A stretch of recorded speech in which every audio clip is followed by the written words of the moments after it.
Have you ever heard of a passport that didn't exist just a few years ago, and now it's being officially recognized by one of the most powerful countries in Europe? Well, it's happening. France has just announced that it will officially recognize AES passports, a major diplomatic win for the African Economic Sovereignty Alliance. But what exactly is the AES? Why is this recognition such a big deal? And what could it mean for millions of Africans in the region? Let's break it down. The African Economic Sovereignty Alliance, or AES, is a growing regional bloc made up of countries like Burkina Faso, Mali and Niger.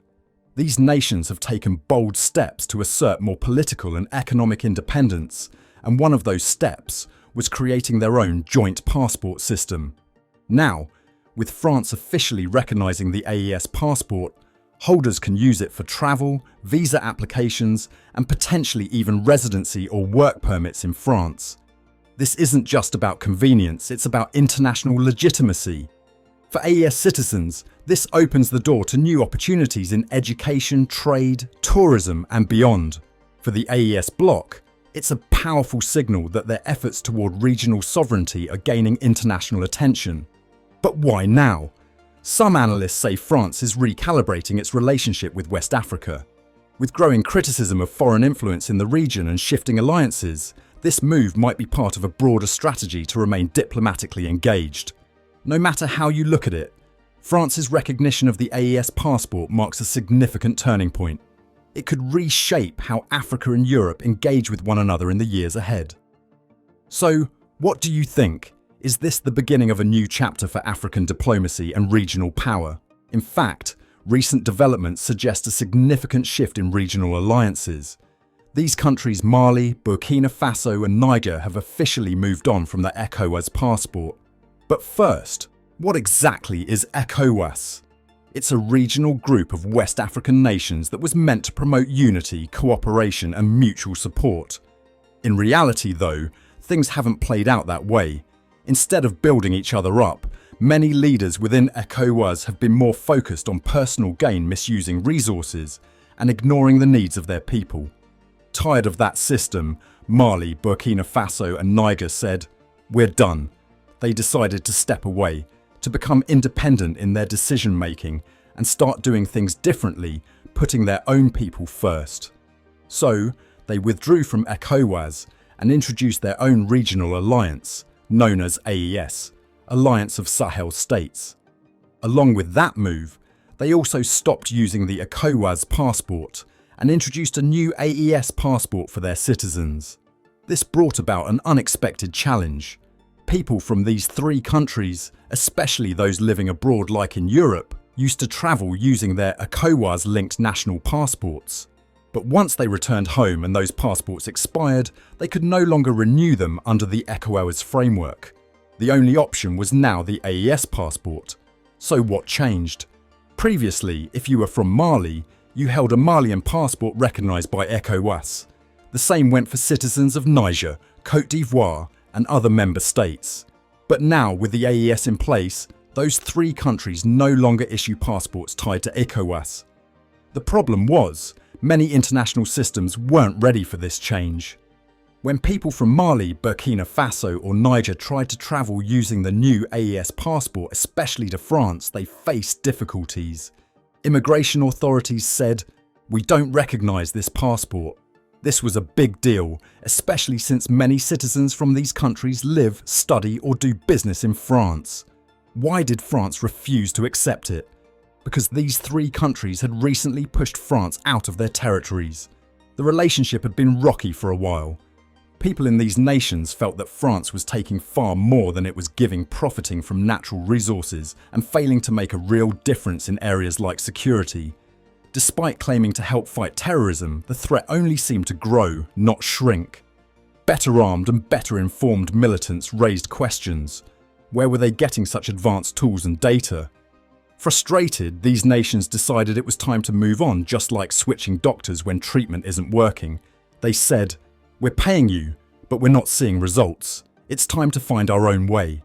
France had close ties with ECOWAS, and now these three countries who no longer work with ECOWAS or France have chosen a different path. They've created their own passport for AES citizens. But France didn't accept this change at first, even denying travel rights to AES citizens who were long-term residents in France. That changed recently. Under mounting pressure, France has now officially recognised the AES biometric passport, which Mali first introduced on January the 29th, 2025. It's now accepted as a valid travel document in French territory, a big win for AES and a powerful symbol of sovereignty and progress. That's what real freedom looks like. You don't wait for permission, you take action. Sometimes, a door that looks shut isn't even locked. That applies to life too. Just because something seems closed off doesn't mean you can't push through. If it won't open, sometimes you just have to force it open. And that's exactly what the people of Mali, Burkina Faso and Niger are doing. So what actually happened? On March 10th, Mali submitted a sample of its new passport to the French consulate in Bamako. But due to delays in verifying it, approval took longer than expected. That lack of recognition created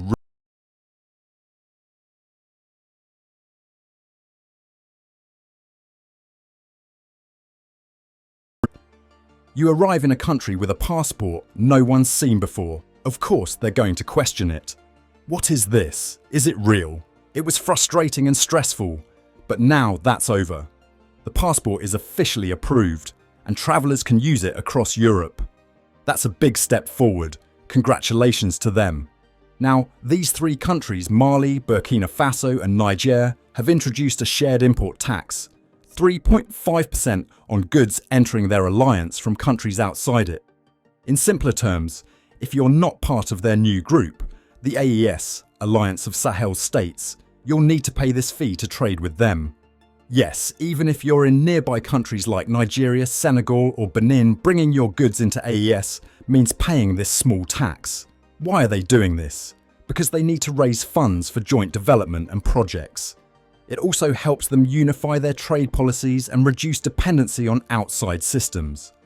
This new tax especially affects countries like Côte d'Ivoire, Ghana, Nigeria and Senegal, members of ECOWAS. And there's some tension here. Remember when Niger's former president, Mohamed Bazoum, was removed from office? What followed was shocking. Several African countries said they were ready to take military action against Niger. There were talks about an ECOWAS force possibly going into the country to restore order.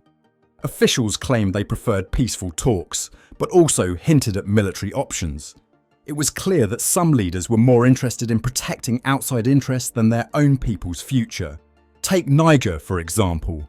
The country has a huge supply of uranium, an extremely valuable resource used in everything from electricity to nuclear weapons. But for years, France mined uranium there at very low cost, benefiting massively while locals struggled with poverty.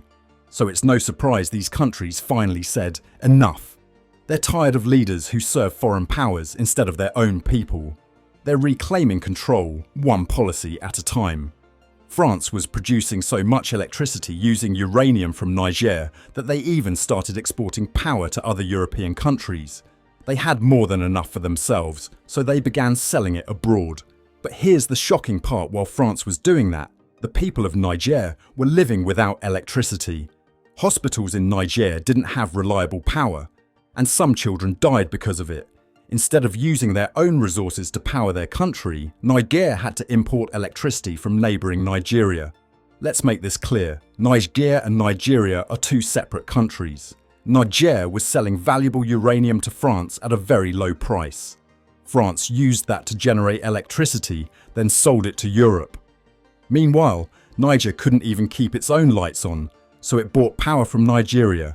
Now, you might ask as a Nigerian, how are we selling electricity when we don't even have enough at home? Well, the truth is, the average citizen might not benefit from it, but those in charge sell electricity anyway. Why? Because they don't rely on it like regular people do. They make deals that benefit them, not the people. So when Niger finally decided to take a stand and free itself from outside control, other countries talked about launching an attack on them. That was the reaction. But Niger asked a fair question. Where were you when we were being attacked by terrorists? Why didn't you send your armies then like you're threatening to do now?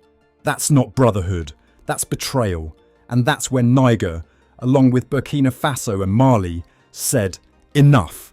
They left ECOWAS. Real brotherhood isn't just about sharing borders or skin colour. It's about standing with each other through the hard times too. These countries didn't just leave the group, they also printed their own passports and introduced a 0.5% tax on all goods coming from outside their alliance. That's a big move. Congratulations to them. Step by step, these three nations are building toward even bigger changes, like creating their own currency in the future. Recently though, Mali faced an issue with Algeria. Mali was using a drone to track terrorist activity within its borders, and Algeria shot it down. This raises serious questions. Why would Algeria take down a drone that was helping fight terrorism? Are they siding with the terrorists? That's a discussion for another time. For now, let us know what you think in the comments. Thanks for being here. It's always a pleasure.